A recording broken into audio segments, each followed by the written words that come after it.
We're going to talk to Locke here in a moment. His visit on the show is brought to you by Bucked Up Energy. Real ingredients, real focus, unreal energy. Visit buckedup.com to find your local retail store and mention the code KSL in store to get your free energy drink. No purchase necessary. Joining us now, of course, the radio voice of the Utah Jazz, and I believe in line for Pirates of the Caribbean, David Locke. What's going on, David?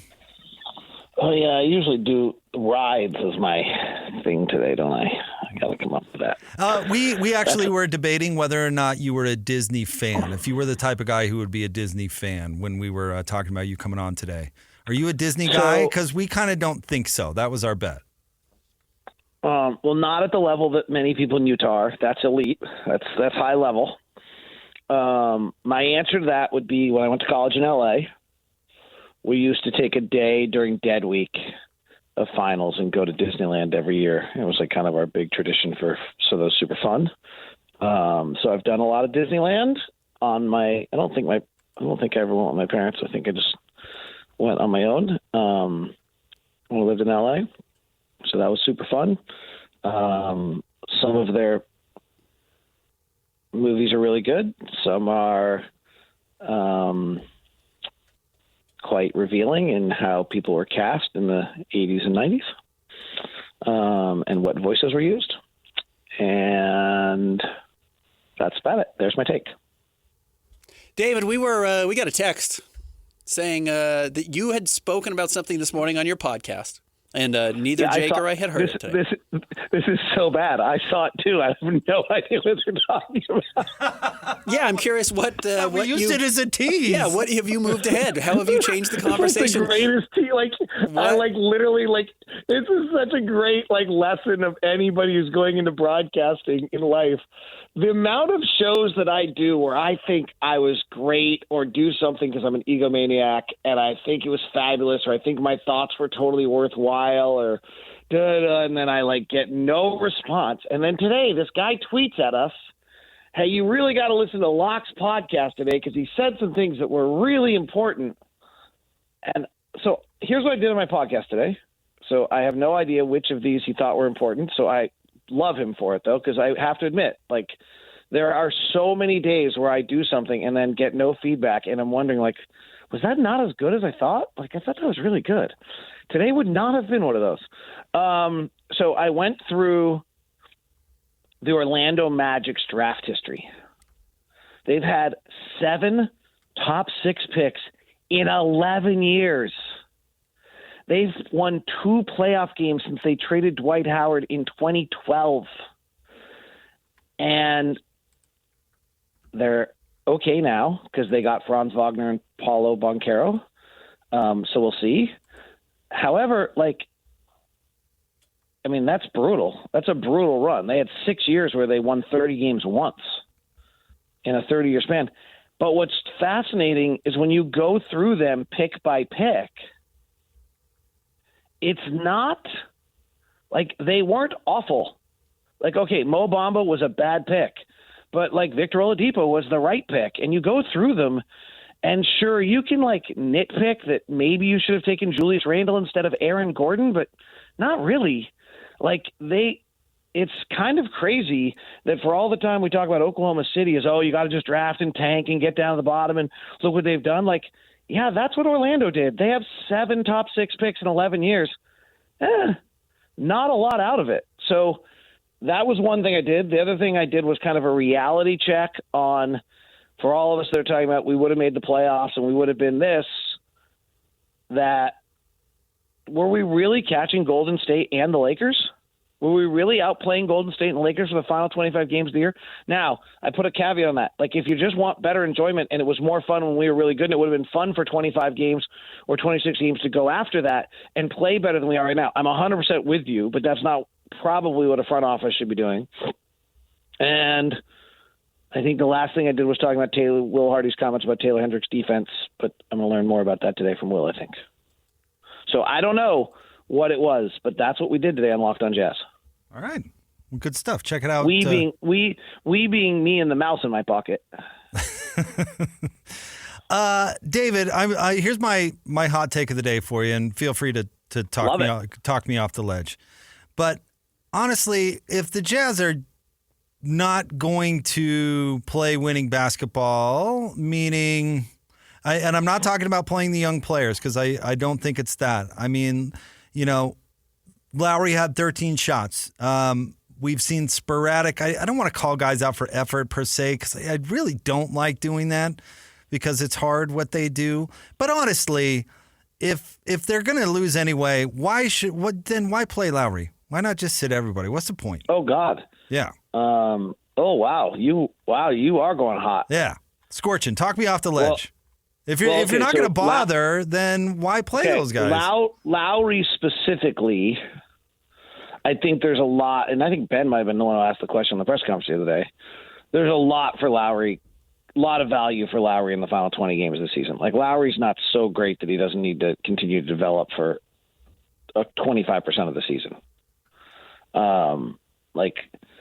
I think you could. So I'm not sure that here's how I'd phrase.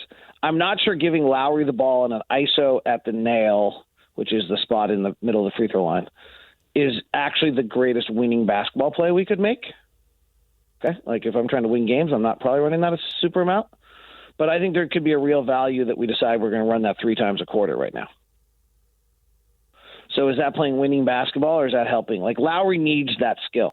Lowry needs to learn how to catch, own that space, dominate that defender, make moves out of that, and play out of that. If I can get Lowry 100 of those between now and the end of the season, that's really valuable. So I'm not sitting Lowry. David, I got to walking down the list. You keep walking down the list. I could probably find someone I might say at some point it's time. All right, I'm not going there. Okay, no, that's reasonable. Like, if you find a player who's not developing, who doesn't really have skills to develop, may not be on the timeline, and might be blocking minutes from some other young players, then you could probably start discussing it. That would be the threshold that I would be looking at, would be that they're not probably part of our timeline, they aren't developing anymore, and they're blocking somebody else's ability to get time on the floor that you want to see. If those 3 things are happening, then I think there's a legitimate discussion of whether or not you would either shut someone down early or just limit their time. I answered a mailbag question yesterday, or I was asked this. I probably didn't even answer it. In fact, I know I didn't, which is the magic of the mailbag. Can you have too many young players on the roster? Jazz have 3 more probably 31. I think Washington's going to finish with the worst record in the NBA, which means that pick they got for Simone Fontecchio is going to be 31, which is a really good pick. But can you have too many young players, and what does that look like, and what does that mean for the Jazz this summer? So I do think you can have too many young players. Oklahoma City is trying it right now, so let's see. Houston bailed out of it. But I do think you can have too many young players because you just have no idea what you're doing. And I actually think you can have too many young players because if it's an unclear what the pecking order of stardom is, then you have problems. And that's what's happened with most teams that develop over the years, is that 2 players rise up and it's not really clear who the best player is. And then there's a problem eventually that becomes a problem between the players and the franchise because those guys want to be the man. You sound like that's a conversation you've had a lot over the last 4 or 5 years. Yeah, I mean, I can give you the list. Like, it's endless, right? I mean, we lived it a little bit with Rudy and Donovan, but LaMarcus Aldridge and Dame Lillard did it. It's not always just Kobe and Shaq or Shaq and Penny, but it's endless. Like that, there were actually Steph. The answer to this is Steph, Clay, and Draymond are the one group that I can think of that didn't have this problem. And it's probably because Clay is who he is, and and maybe Steph was just so dominantly the top of that pecking order that it never happened. But it's going to be interesting to me what happens in Oklahoma City. Like, when Jalen Williams doesn't make the All-Star team and Chet Holmgren and Shai Gilgeous-Alexander do, then I want out. Like, if I'm Jalen Williams, I want out. Like, I'm great. I'm shooting 50, 40, 90 and 20 points a game, and I want my own team. I want out. Because I'm an all-star, and I'm not getting to be an all-star because Chet Holmgren and Shai Gilgeous-Alexander are the all-stars, and I don't get the ball enough, and I don't get the recognition enough, and I'm in a small market. I'm out. Well, there goes that rebuild. Right? Absolutely. And I wrote about this yesterday. Oklahoma City's interesting. They have so many picks, they literally have to kind of give some away. I mean, they just have too many to draft, and you lose Alperen Şengün, who's great. for 2 picks that really have a chance that they may never convey. They've got protected picks from Detroit and Washington in that trade. And look, I get you traded 1 draft pick for 2, but they had such heavy protections on it. You're going to get nothing for Alperen Şengün, who's going to be a top 5 center. There's 2 things here about Oklahoma City. They deserve great credit, right? They're going to end up with a 1 or 2nd seed. I'm not trying, let's not. They've done a great job, and they hit with Chet Holmgren and Jalen Williams, and they hit on Shai Gilgeous-Alexander. Brilliant. Okay. Deserve great credit. They've made I don't know that's a mistake. Okay. Alperen Şengün for 2 picks that don't convey is maybe going to turn out to be one of the worst trades of all time, other than the James Harden trade. But they also drafted Pokusevski, just waived him. Drafted Terrence Mann, just traded him. Josh Giddey was an okay pick, maybe the right pick for that draft, but they're trading him. He doesn't fit. So what they really did is they hit on 1 draft. They hit Jalen Williams and Chet Holmgren on 1 draft. It's really incredible. That's great. Congratulations. Maybe Orlando should have drafted Chet Holmgren instead of Paulo Banchero over time. We'll find out. But that's what they did. They hit on 2 picks right now, and they hit on Shai. But they've missed a ton. So that's the argument of why you have so many picks, is because it's such an inexact science. If you do what Orlando did, and you're just taking 1 shot every single year, and you end up with okay players like Victor Oladipo and Aaron Gordon, who might have been the right picks, and you miss on Mo Bamba because that was a mistake, and Jonathan Isaac gets hurt, and then you win 2 playoff games since 2011. So the argument on the amount of picks, I think, is you just need that many swings. But you're right. You can't have a roster of 18 players that are all 25 and under. So, David, Ben and I are debating changing this show to the name to be What Annoys Jake Today, because that usually is what I end up ranting about. What is going on? You're a little grumpy. You're generally the happiest, nicest, most friendly, and I think you're one of the great talk show hosts because I enjoy spending time with you. That's nice. So what's wrong, my friend? My wife's out of town and I'm not getting a lot of sleep. But honestly, I think I'm partially joking, but I am a little bit annoyed by the. Let me put it this way, David. Becky Hammon was doing some. She was doing one of the NBA shows on ESPN or whatever, and she made some waves by saying Jalen Brunson is not a 1A player on a title contending team, and then she got blasted for it, and it's she's right. I mean, she's 100% correct in her assessment, but what annoys me about the discussion is, by that definition, how many 1A players are there actually in the NBA? A team that can carry nearly by himself the team to the title. There's maybe one of those, maybe 2. You know what I mean? I can't believe she'd get criticized that much for saying something that's obviously true. And how many 1As on title contending teams do people actually think exist? There's 2 or 3. Well, and what's so interesting about this year's Western Conference playoffs is that the 2 best teams right now, we'll see how it finishes, we're not sure whether they're stars or those guys yet. Right, great point. Are Anthony Edwards and Shai Gilgeous-Alexander in that group yet? I don't think so, but maybe we're about to find out, which makes the playoffs pretty awesome. Because that is the question. But yeah, Jokic is that guy, right? I think Jason Tatum has probably proven pretty close, getting the team to the finals already, that he's that guy. He's got a chance to take it to the next level, and certainly you need help. You can't do it by yourself. But so. I think Joel Embiid, though he hasn't been to a playoffs, I'm going to give him that. I know he's had some play. He's just that dominant, right? Giannis has done it. I think you give it to Giannis. LeBron has done it, evidently last night. And Kawhi's done it. Though, frankly, I was talking to Ron Boone today. Ron Boone was like, why didn't Kawhi answer last night? I get LeBron's going off, but that's where Kawhi's supposed to stand up and say, hey, bud, it's actually my game. I think there's a huge question if Jason Tatum is that guy. That's a huge storyline this year. That might be the storyline of the playoffs. You just mentioned 6 guys, and I'd say 3 out of the 6 are debatable. Not that you're right or wrong, but they're debatable. I mean, I always say this: you have to have a top 10, a top 20, a top 50 player in the NBA to win a title. So that's what you got to have. Boston has it. Tatum's top 10. Jalen or Porzingis is probably top 20, and then Porzingis or Holiday, or maybe even Derek White, the way he's playing, are top 50. Denver has it. Jokic is top 10. Murray's top 20. Gordon's top 50. Like, that's how you got to win it. You're going to top 10, top 20. Oklahoma City, do they have it? Are they like Shea's top 10? I don't think Chet's top 20 yet. No. Jalen's top 50. So they're they're close. Does Minnesota have it? Is Ant top 10? He's probably not, in all honesty. Close. Yeah, I don't think he understands. I don't think his late game time score is very good yet. So, I mean, I think that's what makes this playoffs fascinating. So, yes, like to the Jalen Brunson comment, I do, who is it? Like Steph's got that, but does Steph still have it? LeBron has it. Does LeBron still have it? This is probably more hot takey than Becky Hammond's comment, particularly after last night. I still think the Lakers are going to go as Anthony Davis goes. LeBron's just not that. LeBron's the top 20 now. And the question to me on the Lakers is Anthony Davis a top 10, and they certainly don't have a top 50.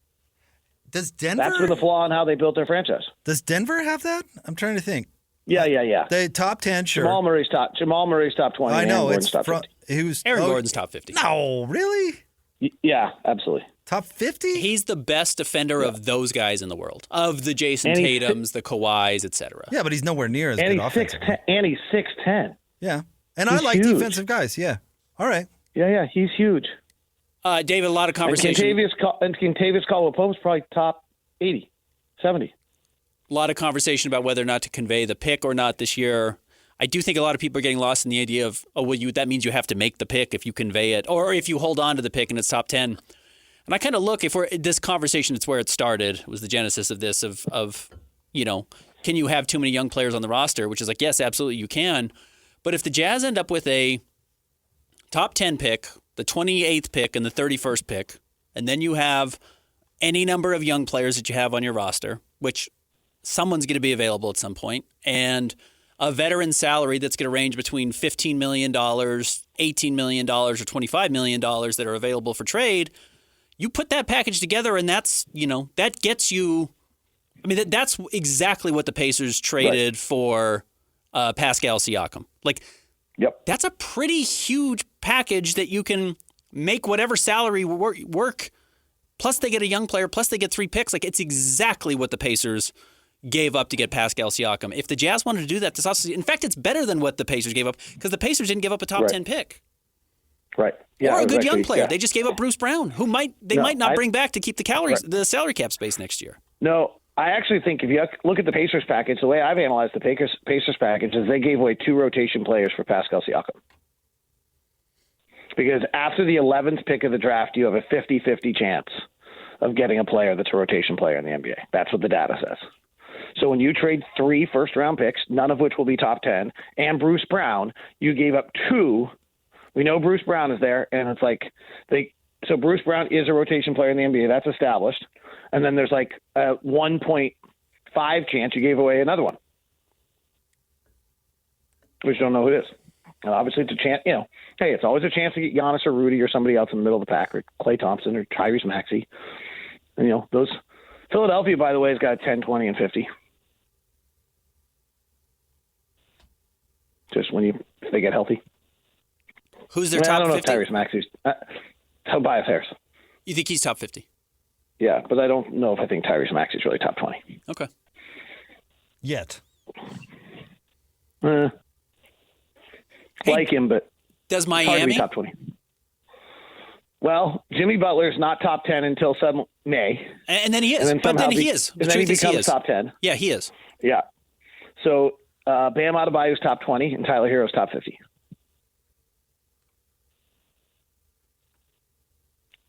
They're good. Yeah, they're good. Terry Rozier might be top 100 if he can figure out what Terry Rozier is. Otherwise, he's bottom 100. Well, Terry Rozier is right, 100%. Terry Rozier, Aaron Gordon is one of the most fascinating players to me when you talk about player acquisition, and Terry Rozier might fall into this.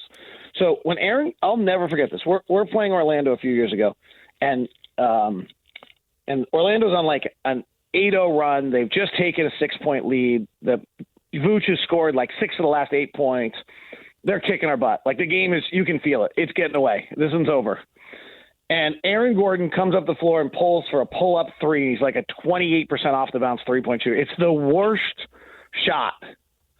They miss. His teammates look at him like, are you beeping kidding me? They don't get back defensively. We run it out for a layup. The 8-0 run is now an 8-2 run. The 6-point lead is now 4, and we come back and win the game. And I will 100% forever believe it was literally because of that one shot. And so I kind of went out on Aaron Gordon on that day. Like, I was like, that's just such bad time and score awareness. That guy doesn't know how to win. He's been in the league for 5 years, 6 years. Like, you got to be better than that. Like, I'm done. Like, I'm out. So I was talking to some scouts about it, and they're like, yeah, but he thinks he's the best player on that team. And I'm like, yeah, but like, they're like, no, he thinks he's the best player on the team. He's with Evan Fournier, Nikola Vucevic, and him. He thinks he's the best player on the team. He thinks he's allowed to take that shot. And I'm like, okay, that's fine. That's rule. That's okay. Well, then he goes to Denver, and he clearly looked around and was like, okay, I'm the third best player on the team, and he plays exactly like the third best player on the team, and he's fabulous. So Terry Rozier took the worst shots I've ever seen in Charlotte and was one of the least efficient players in all of the NBA. Is Terry Rozier going to look in the Miami locker room and be like, oh, I'm the fifth best player on the floor right now? If he does that, which he didn't really do in Boston because he was trying to prove himself, then he's great.